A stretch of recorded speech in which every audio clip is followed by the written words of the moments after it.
کون سا ایسا واقعہ ہے یا حادثہ ہے زندگی کا، ایک تو اما ابا کا بتایا آپ نے، جی اس کے علاوہ کون سا حادثہ ہے جو آپ کو ایک دم دہلا دیتا ہے؟ وہ ہمارے واقع تو مطلب دہلانے والے جب ہوتے ہیں تو بندہ فمبل ہو جاتا ہے، لیکن واقع ہوتے ہیں جی. میرے بہنوئی تھے، وہ ان کا ایکسیڈنٹ ہو گیا، وہ فوت ہو گئے، ان کے بچے، ان کا سارا نظام. تو وہ ایک صدمہ بھی مجھے بہت تکلیف دیتا ہے، کیونکہ بس میں تو یہ چاہتا ہوں کہ اللہ پاک ہمیشہ سب کو طویل عمر دے تاکہ سب کا سسٹم چلتا رہے، کیونکہ یتیم ہو جانا بہت مشکل مرحلہ ہے، تکلیف دہ مرحلہ ہے. اگر میں آپ سے یہ پوچھوں کہ گلفام اپنے آپ کو 5 سال بعد کہاں دیکھ رہے ہیں؟ میں یہ بتاؤں گا کہ میں انشاءاللہ تعالیٰ جتنا سفر کر کے آیا ہوں نا جی، اتنا میں اور کروں گا. وہ انرجی اور وہ سب کچھ، ہمت، سب انرجی تو سر گنے چھپے ہوئے نے، مکھن کھادے ہوئے نے جناب، کچے گونگڑو کھادے ہوئے نے، صاف گاجراں کھادی ہیں نے. انرجی تے بہت دور جائے گی انشاءاللہ، بتا رہا ہوں، دیواریں گرا دیں گے اس کے حکم سے، اس کی طاقت سے.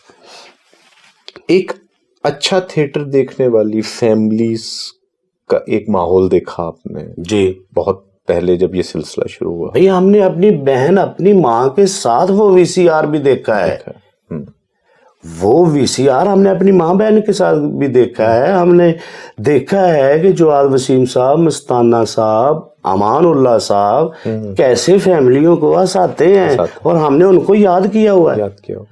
لیکن پرابلم ہمارے ساتھ وہی ہوئی ہے آگے، جو یہ سب بتاتے ہیں، ساری بات ہے یہ کام بڑا ٹھہراؤ کا ہے، تھوڑا فاسٹ ہو گیا ہے، 2020 ہو گیا ہے. اس میں پہلے اسکرپٹنگ ہوتی ہے، پھر ریسلز ہوتی ہیں، پھر ایک باپ ہوتا ہے، ڈائریکٹر ہوتا ہے، پھر ایک پورا وہ تھوڑا سا فمل ہوا ہے. ابھی پھر ٹھیک ہونا شروع. ابھی وکی صاحب بڑے اچھے ڈرامے کراتے ہیں، اور بھی 1-2 بندے ہیں بڑے اچھے ڈرامے کراتے ہیں، لیکن جتنا تھیٹر ہو گیا ہے اتنے بندے نہیں ہیں نا، بندے نہیں ہیں. کب آپ کو لگتا ہے کہ آپ اس شور میں، ہجوم میں، تمام چیزوں سے الگ ہونا چاہتے ہیں، تنہائی پسند ہونا چاہتے ہیں؟ وہ میں کام کے بعد رہا ہی تنہائی میں ہوں، زیادہ میں تنہائی میں ہی رہتا ہوں. یہ ایک میرا ہے، تنہائی میرے ساتھ شروع سے ہی ہے. ابھی بھی میرا ایک بیٹا مجھ پہ گیا جو تنہا رہتا ہے. یہ تنہائی کافی شروع سے ہی میرے ساتھ ہے، اور میں یہ سمجھتا ہوں یہ میرے لیے بڑی اچھی ہے. یہ تنہائی بلا کیا ہے کہ خاموشی بہتر ہے. یہ تنہائی وہ ہے کہ آپ کسی کے پاس بیٹھے، کسی کو آپ کی کوئی بات بری لگ جائے، کردار برا لگ جائے، آپ سے کوئی بات ایسی ہو جائے، یہ فلاں فلاں فلاں فلاں، اس سے بہتر ہے کہ آپ ایک سائڈ کام پہ جائیں، کوشش کریں اپنا کام اچھا کر کے واپس آ جائیں. لیکن اس سے کچھ لوگ اور بھی ناراض ہو جاتے ہیں، لو جی ساڑھے کو بہنتے ہی نہیں، جی بڑا جی موڑی ہے، جی بڑا جی بندہ ہے جی. لے بھیا موڑی کون ہو سکتا ہے؟ جس نے مرنا ہے وہ موڑی نہیں ہو سکتا. کیا بات ہے، واہ واہ واہ. اس کے تو موڈ پہ کچھ نہیں ہو، وہ تو پہلے ہی مرنا والا ہویا کہ یار ویکھ یہ دنیا چھوڑ جانی ہے. میں گل کردا ہوں، میں کہنا کہ جد کو بہت ہی دولت ہوگی نا 5 سال پہلے مردا ہے. کوئی میں سارا کچھ چھڑ کے مرن لگا، وہ اس دکھ نال 5 سال پہلے مر جاندا ہے. واہ. صدیوں بات ہو سکتی ہے آپ کے ساتھ، آپ کے جو ایک سفر ہے اور ان تمام چیزوں میں، لیکن مجھے بڑی خوشی ہے کہ چلیں تھوڑے وقت کے لیے اس ہجوم میں سے افتخار آج ڈسکس ہوا.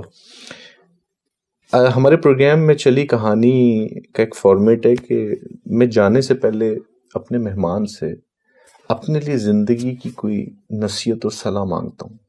جی تو آپ کیا نصیحت کریں گے مجھے زندگی گزارنے کے اعتبار سے؟ جستجو جو بھی ہے ارادہ پکا ہونا چاہیے. کیا جستجو چاہے آپ کی ٹرمپ بننے کی ہے، ارادہ اتنا پکا ہونا چاہیے. کیا بات. آخری نشست میں ہم اپنے مہمان کے لیے کوئی کتاب دیتے ہیں. میں نے آج جو آپ کے لیے، بلکہ میں نے کیا چلی کہانی نے جو آپ کے لیے کتاب چنی ہے وہ مستنصر حسین تارڑ صاحب کی ہے، لاہور دیوانگی. کیا کہنے، کیا لوگ ہیں. ٹھیک ہے. اور میں نے اس میں ایک تحریر لکھی ہے آپ کے لیے، اگر اجازت ہو تو. جی پلیز پلیز. ہم سب کی مسکراہٹ افتخار، زمانے کو مسکراہٹ دینے والا افتخار کب مسکراہٹیں بکھیرنے والا گلفام بن گیا یہ کوئی نہیں جان سکا. آج کی نشست نے افتخار کو زندہ کر کے یہ ثابت کر دیا کہ لوگوں میں شہرت پانے والے شخص کے پیچھے عورت سے زیادہ اس کردار کا ہاتھ ہوتا ہے جو اپنے نام کو گمنام کر کے گلفام پیدا کرتا ہے.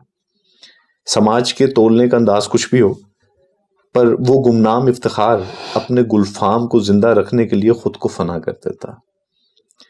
بڑے شہر میں ایسے کئی افتخار خود کو گم کر کے ایک نئے کردار کی تخلیق کرتے ہیں. آج جو کتاب آپ کے لیے چلی کہانی نے چنی ہے اس کا نام ہے لاہور دیوانگی، جو کہ مستنصر حسین تارڑ صاحب کی تحریر ہے. آج آپ نے افتخار کو زندہ کر کے چلی کہانی کو ایک نئی زندگی بخشی ہے.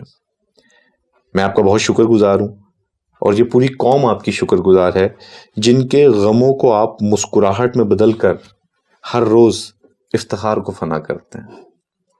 چلی کہانی احسن سید کے ساتھ آج آپ نے اپنی رداس سنا کر ہمیں اور دیکھنے والوں کو بہت تکفیت بخشی. آپ کا بہت اپنا احسن سید. Thank you sir.